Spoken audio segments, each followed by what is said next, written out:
Hello learners, I welcome you all in our channel Prime Brain, जहां हम complex ideas को easy way में explain करते हैं।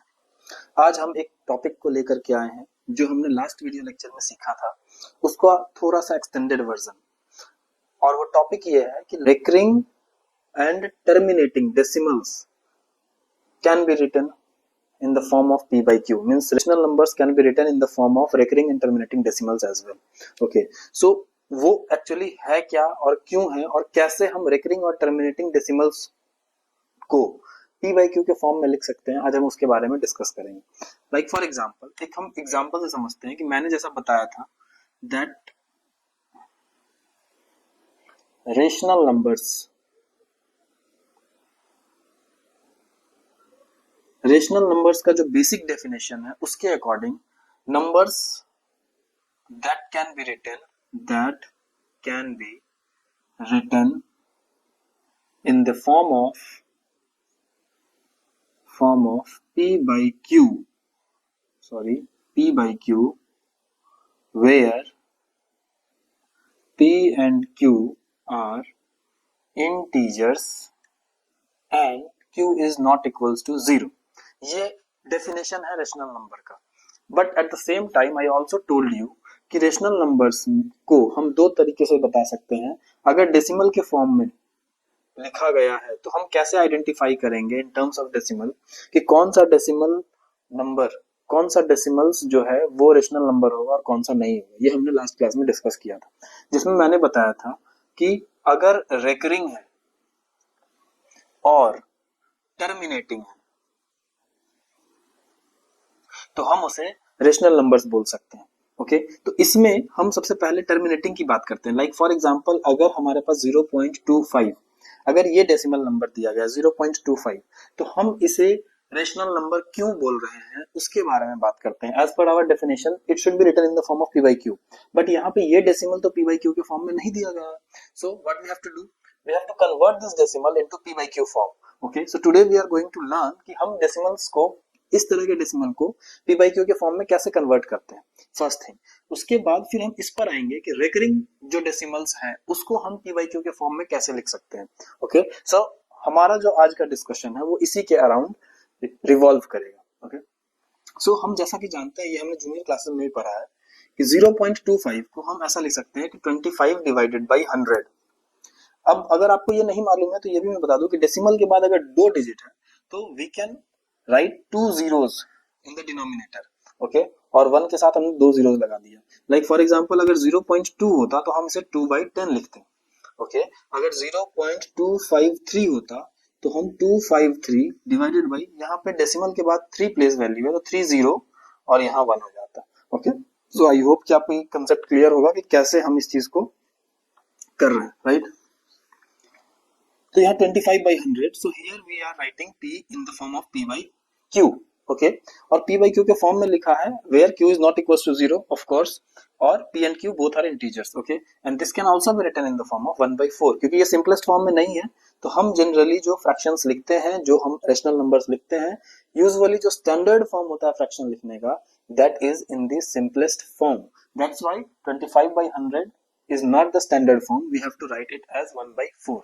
Okay, so this is about terminating decimals. Terminating decimals को हम इस तरह से p by q के फॉर्म में लिख सकते हैं, एक्सप्रेस कर सकते हैं।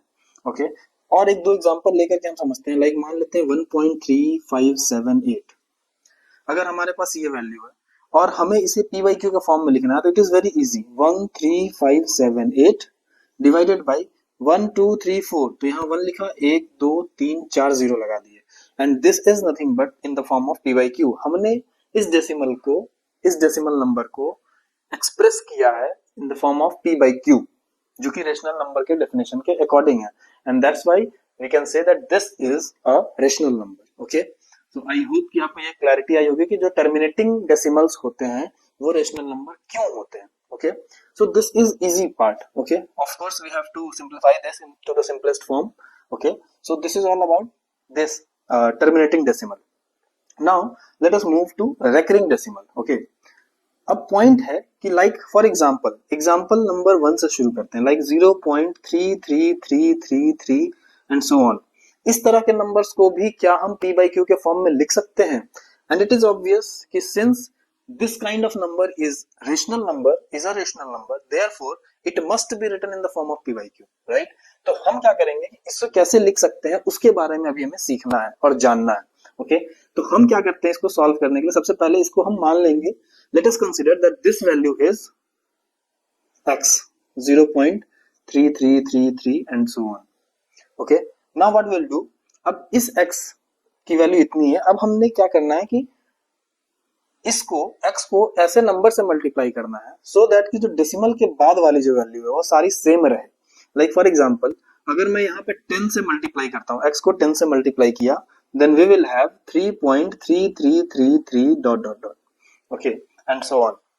ओके, अब यहाँ से हमारे पास ये चीज आ जाएगी कि अगर मैं इन दोनों को सब्ट्रैक्ट करता हूँ, लाइक सेकेंड और ये फर्स्ट है, if we will do 2 minus 1 तो ये हो जाएगा 10x minus x that is 9x और 3.333 dot dot dot minus 0.333 dot dot dot. अगर हम इसे माइनस करते हैं तो ये डेसिमल की बाद वाली सारी वैल्यूज अपने आप में कैंसिल आउट हो जाएंगी and you will get 3 minus 0 that is 3. So from here x equals to 9x equals to 3 and from here x equals to 3 by 9 that is equals to 1 by 3. So we can write 0.3333 in the form of p by q that is 1 by 3. And if you have any doubt then you can cross check it as well. हम क्या करेंगे, 1 को 3 से divide करेंगे और इसमें क्या होगा 0 पॉइंट, जैसे ही डेसिमल लगाया यहाँ पे 10 हो गया, कितने टाइम्स में 3 टाइम्स में 9, सब्ट्रैक्ट किया 1 आया. ओके, फिर अगेन 0 लगाया, फिर से 3 9 1, फिर 0 लगाया, फिर से 3, फिर 9, फिर 1 एंड सो ऑन. और इस तरह से आप देख पाएंगे कि इसकी जो वैल्यू है वो 0.33333 रिपीट हो रही है, right? So this is the way one should express this recurring decimals in the form of p by q.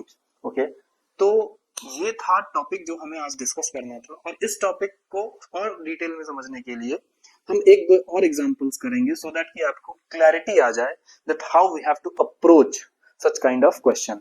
Okay,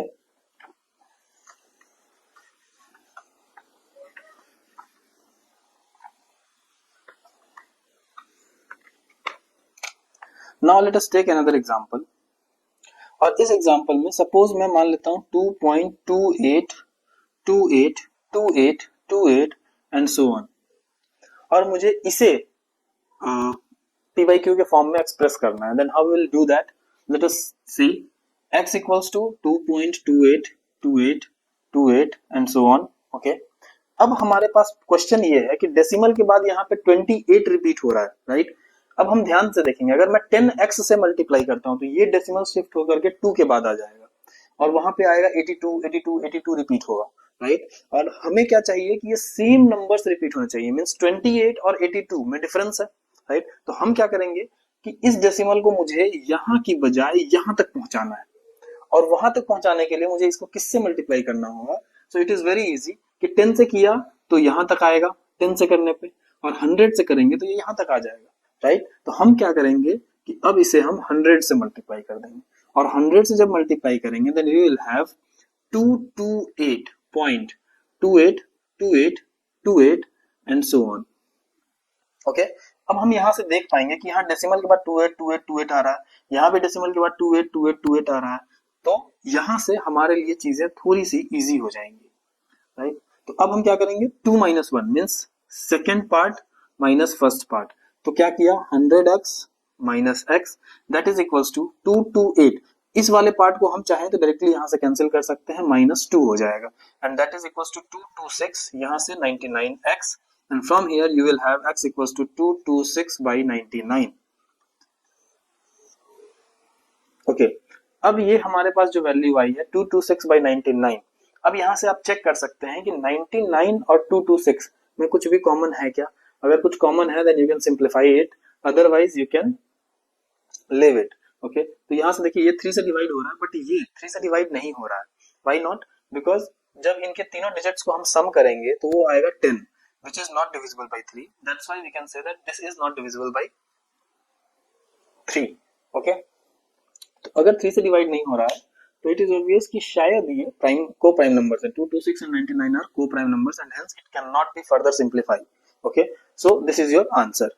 in that sense. Okay, तो आई होप कि आपको चीजें समझ में आ रही होंगी कैसे हमें अप्रोच करना है, राइट।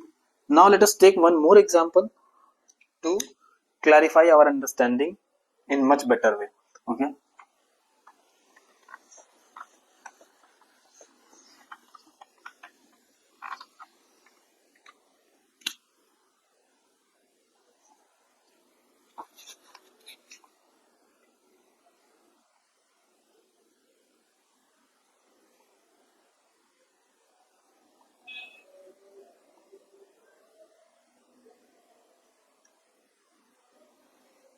अब यहाँ पे अगर आप ध्यान से देखेंगे तो यहाँ पे हमें ये देखना है कि कौन सा नंबर रिपीट कर रहा है। क्या 5 रिपीट हो रहा है? Answer is no.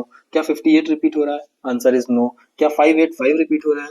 Answer is yes. 585 585 585 and so on.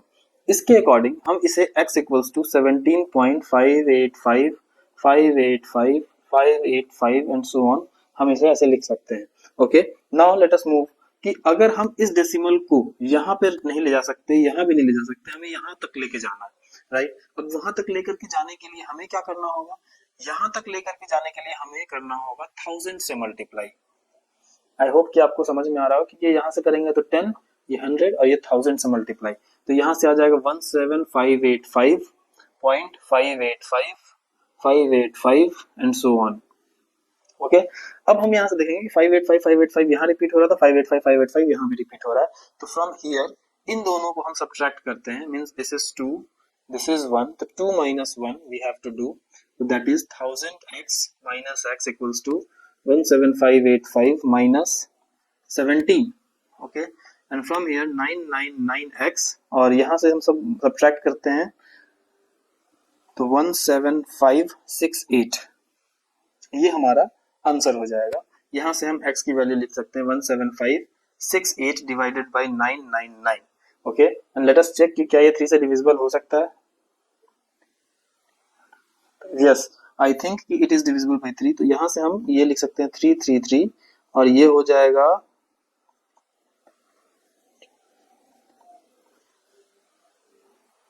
Again, ये फिर से डिवाइड हो सकता है 1 टाइम्स में, और ये भी डिवाइड हो सकता है 3 से फिर से।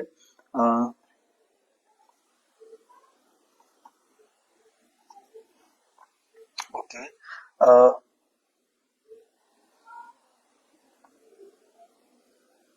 सो आई होप कि 1952/11, इसे हमें बस चेक करना है कि 111 चेक करते हैं क्या ये 37 से डिवाइड हो सकता है।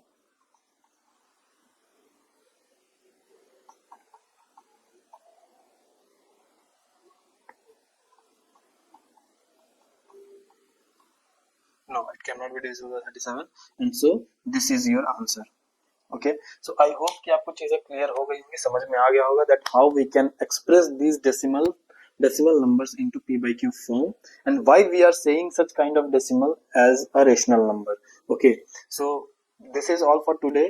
मिलते हैं नेक्स्ट वीडियो में, तब तक के लिए take care of yourself and keep learning, keep growing with Prime Brain. Thank you very much.